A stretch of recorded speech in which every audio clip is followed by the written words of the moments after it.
আজি আমি মৌলৰ পৰ্যাবৃত্ত শ্ৰেণীবিভাজন পাঠটোৰ কিছু প্ৰশ্নাৱলী আমি আলোচনা কৰিম। কিতাপত প্ৰশ্নবোৰ লিখা আছে চাই ল'বা। মই ইয়াত আজি 4টা বা 5টামান কুৱেশ্যন ডিছকাছ কৰিম। 1 নম্বৰ প্ৰশ্ন, নাম লিখা। বহিৰতম কক্ষত এটাকৈ ইলেক্ট্ৰন থকা 3টা মৌল। এতিয়া বহিৰতম কক্ষত এটাকৈ ইলেক্ট্ৰন থকা মৌল 3টা কি হ'ব? যেহেতু এটাকে ইলেক্ট্ৰন আছে, বহিৰতম কক্ষত যেহেতু এটাকৈ ইলেক্ট্ৰন আছে, গতিকে সি প্ৰথম বৰ্গই হ'ব, কাৰণ বহিৰতম কক্ষত থকা ইলেক্ট্ৰনৰ ওপৰত ভিত্তি কৰি তাক বৰ্গত স্থান দিয়া হয়। গতিকে আমি ইয়াত চাম প্ৰথম বৰ্গ hydrogen, lithium, sodium, potassium, rubidium, caesium, francium, তাৰে আমি 3টা লিখি দিলেই হ'ল। ঠিক আছে। নেক্সট প্ৰশ্ন, বহিৰতম কক্ষত দুটাকৈ ইলেক্ট্ৰন থকা 2টা মৌল। যেহেতু দুটাকৈ ইলেক্ট্ৰন আছে, বহিৰতম কক্ষত থকা ইলেক্ট্ৰনৰ সংখ্যাৰ ওপৰত ভিত্তি কৰি মৌলসমূহক বৰ্গত স্থান দিয়া হয়। যিহেতু দুটাকৈ ইলেক্ট্ৰন আছে, গতিকে ই 2 নম্বৰ বৰ্গ হ'ব। আমি 2 নম্বৰ বৰ্গ চাওঁ। বেৰিলিয়াম, মেগনেছিয়াম, কেলছিয়াম, ষ্ট্ৰনচিয়াম, বেৰিয়াম আৰু ৰেডিয়াম, আমি তাৰে 2টা মৌলৰ নাম লিখিলেই হ'ব। ঠিক আছে, বুজি পাইছা?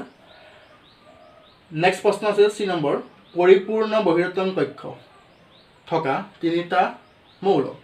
এতিয়া পৰিপূৰ্ণ বহিৰতম কক্ষ থকা মৌল বুলি ক'লে আমি সম্ভ্ৰান্ত গেছৰ যি মৌল আছিলে, সম্ভ্ৰান্ত গেছ 18 বৰ্গৰ মৌল, যাৰ বহিৰতম খোলটো পৰিপূৰ্ণ আছিলে।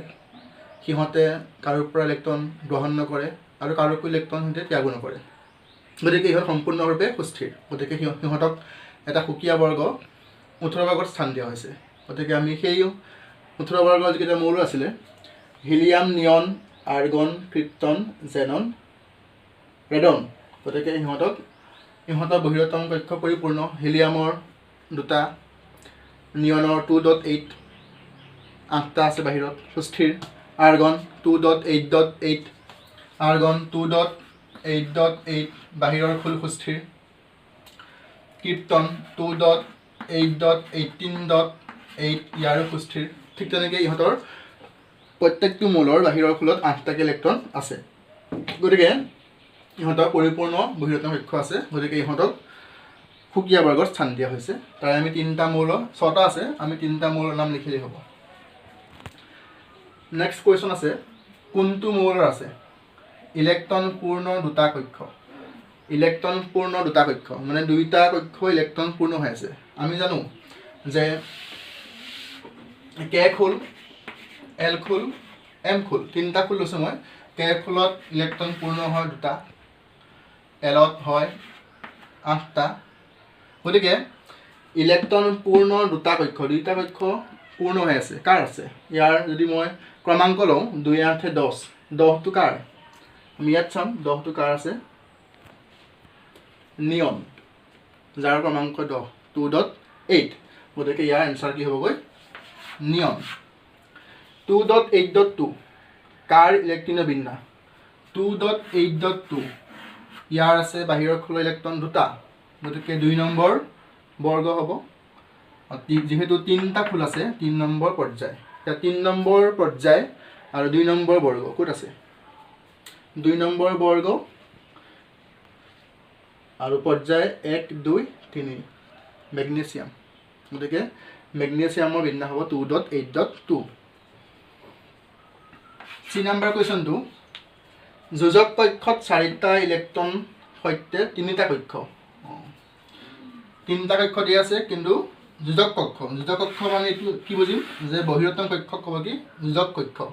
কাৰণ যি কক্ষত থকা ইলেক্ট্ৰনে বিক্ৰিয়াত অংশগ্ৰহণ কৰে বা আন মৌলৰ সৈতে ইলেক্ট্ৰনৰ আদান প্ৰদান কৰি কিছু যৌগৰ সৃষ্টি কৰে, তাক ক'ব কি? যোজক কক্ষ, অৰ্থাৎ বহিঃখোল। ইয়াত 4টা ইলেক্ট্ৰন আছে, যে 4টা ইলেক্ট্ৰনৰ সৈতে মুঠ 3টা কক্ষ, 1, 2, 3 হৈছে। 2.8.4 এইটো কাৰ? যদি মই ক্ৰমাংক লৈ চাওঁ বা এনেকৈও চাব পাৰোঁ, ক্ৰমাংক লৈ চাওঁ, 2.8.4, 2 × 8 = 10, 10 × 4 = 14, 14টো ক'ত আছে? এইটো চিলিকন। কি হ'ব 14টো? চিলিকন। গতিকে ইয়াৰ এনচাৰ কি হ'বগৈ? চিলিকন। 2 নম্বৰ প্ৰশ্ন, দ্বিতীয় কক্ষত প্ৰথম কক্ষৰ দুগুণ দ্বিতীয় কক্ষত প্ৰথম কক্ষৰ দুগুণ 2 ইয়াৰ দুগুণ 4 2.4 কাৰ মৌলটো কি 2 4 6 6 ক'ত আছে কাৰ্বন গতিকে এই আনসাৰটো কি হ'বগৈ কাৰ্বন 3 নম্বৰ প্ৰশ্ন আহিছো আমি লিথিয়াম সোডিয়াম পটাছিয়াম এই মৌলকেইটাৰ মাজত কি সাদৃশ্য আছে এতিয়া মৌলকেইটাৰ সাদৃশ্যৰ ধৰ্মৰ সাদৃশ্যৰ ওপৰত ভিত্তি কৰিয়ে তেওঁ মৌলকেইটাক বিভিন্ন বিজ্ঞানীয়ে এখন হেনৰি মোজলে যিখন মডাৰ্ণ পিৰিয়ডিক টেবল তাত মানে স্থান দিছিলে শ্ৰেণীভুক্ত কৰিছিলে এতিয়া লিথিয়াম সোডিয়াম পটাছিয়াম মাজত কি সাদৃশ্য আছে আমি চাব বিচাৰো যে লিথিয়াম সোডিয়াম পটাছিয়ামৰ ধৰ্ম কি সেইকাৰণে হিতক প্ৰথম বৰ্গত স্থান দিছিলে যে লিথিয়াম সোডিয়াম পটাছিয়ামৰ ধৰ্ম কি কি লিথিয়ামৰ বাহিৰৰ খোলত এটা ইলেক্ট্ৰন আছে 2.1 সোডিয়ামৰ 2.8.1 আৰু পটাছিয়ামৰ 2.8.1 যেহেতু ইহঁতৰ বাহিৰৰ খোলত এটা ইলেক্ট্ৰন আছে গতিকে ইহঁত প্ৰথম বৰ্গৰ অন্তৰ্ভুক্ত আৰু গোটেইকেইটা ইহঁত কি হ'বগৈ ধাতু আৰু যেতিয়া ইহঁতে অক্সিজেনৰ লগত বিক্ৰিয়া কৰে তেতিয়া ইহঁতৰ অক্সাইডৰ সংকেতটো হ'ব Li2O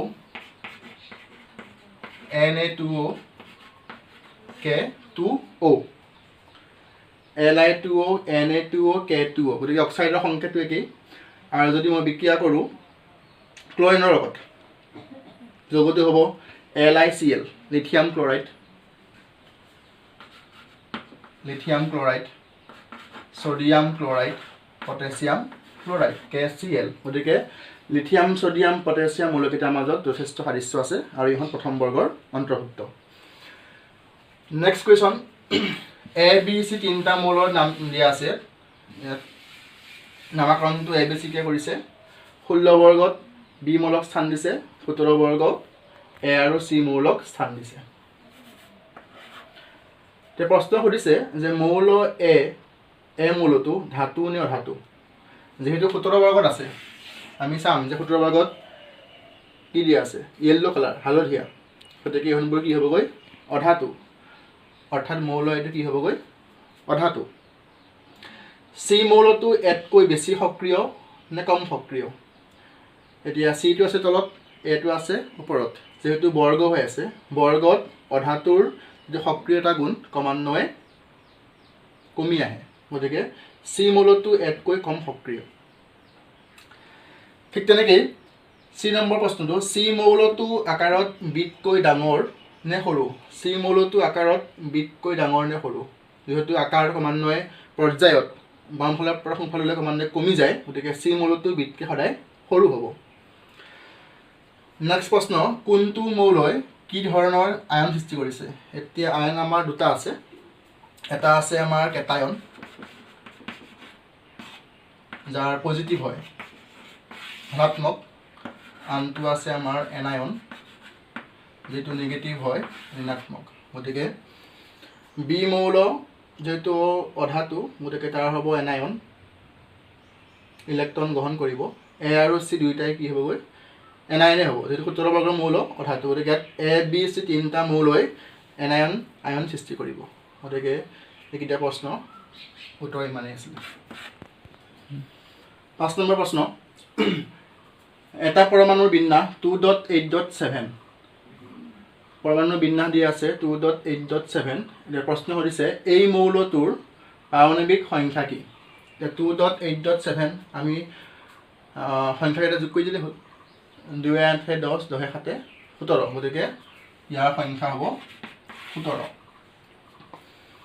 তলৰ মৌলটোৰ কোনটোৰ সৈতে ৰাসায়নিক সাদৃশ্য আছে এতিয়া 17 সৈতে সাদৃশ্য কাৰ আছে অৰ্থাৎ কাৰ কোনটো মৌলৰ বাহিৰৰ খোলত 7টা ইলেক্ট্ৰন আছে নাইট্ৰজেনৰ 7 আছে 2.5 এটো নহয় ফ্লোৰিন 2.7 এটো ফসফৰাছ 2.8.5 নহয় আৰ্গন 2.8.8 গতিকে সেই পৰমাণুটোৰ সাদৃশ্য কেৱল কি আছে ফ্লোৰিনৰহে আছে কাৰণ দুইটা পৰমাণুৰ বাহিৰৰ খোলত 7টা ইলেক্ট্ৰন আছে গতিকে প্ৰশ্নবোৰ চাবা তোমালোকে পৰীক্ষাত অহা কুৱেশ্যন। নেক্সট কুৱেশ্যন আছে 6 নম্বৰ। এইটো খুব ইম্পৰ্টেণ্ট কুৱেশ্যন হয় আৰু পৰীক্ষাত আহি থাকে। নাইট্ৰজেন আৰু ফছফৰাছৰ ইলেক্ট্ৰনীয় বিন্যাস লিখা।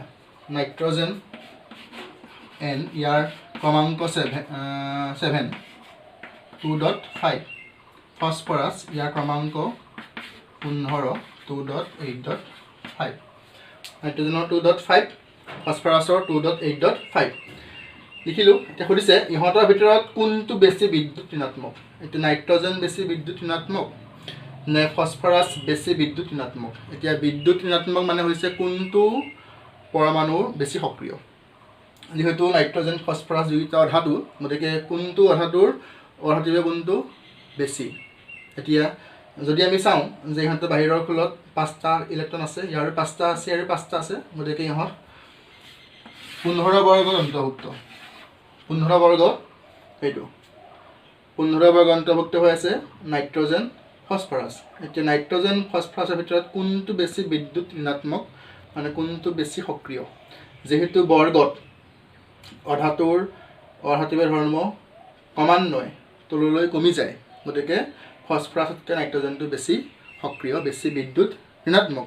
তদুপৰি ফছফৰাছতকৈ নাইট্ৰজেনৰ ইলেক্ট্ৰন গ্ৰহণ কৰাৰ যিটো প্ৰৱণতা বেছি, কাৰণ ইহঁতৰ যিটো পাৰমাণৱিক ব্যাসাৰ্ধ কম, অৰ্থাৎ নিউক্লিয়াছৰ নিউক্লিয় বল বেছি, গতিকে ইলেক্ট্ৰন গ্ৰহণ কৰাৰ প্ৰৱণতাটো বেছি। গতিকে আমি এনেকৈ কুৱেশ্যনবোৰ ডিছকাছ কৰিছোঁ আৰু বিভিন্ন ধৰণৰ কুৱেশ্যন কিতাপত আছে। প্ৰতিটো কুৱেশ্যন ডিছকাছ কৰিবলৈ সময়টো নহয়, গতিকে পাঠটো পঢ়াই দিয়া হৈছে। গতিকে কুৱেশ্যনবিলাক নিজে ডিছকাছ কৰি ল'বা, নিজে হোৱাটছএপ গ্ৰুপত ডিছকাছ কৰিব পাৰিবা। নোৱাৰিলে মোক সুধিবা, কমেণ্ট কৰিবা যে কোনটো কুৱেশ্যন এনচাৰ বুজি পোৱা নাইকিয়া। প্ৰত্যেকটো কুৱেশ্যন মোক কৈ যোৱাটো সম্ভৱ নহয়, যিমানখিনি পাৰোঁ চেষ্টা কৰিছোঁ ক'বলৈ। ঠিক আছে, পাঠটি ইমানতে শেষ কৰিছোঁ। ইয়াৰ পিছৰ যিকেইটা ক্লাছ কৰিম সেই ক্লাছকেইটা বায়'লজিৰ হ'ব, লাইভ প্ৰচেছ। জীৱন প্ৰক্ৰিয়া পাঠটো বুজাবলৈ চেষ্টা কৰিম যিমানখিনি সম্ভৱ হয়। এতিয়া বুজি পাইছেনে নাই তোমালোকে গম পাইছা। গতিকে নোৱাৰা প্ৰশ্ন থাকিলে মোক সুধিবা। ঠিক আছে।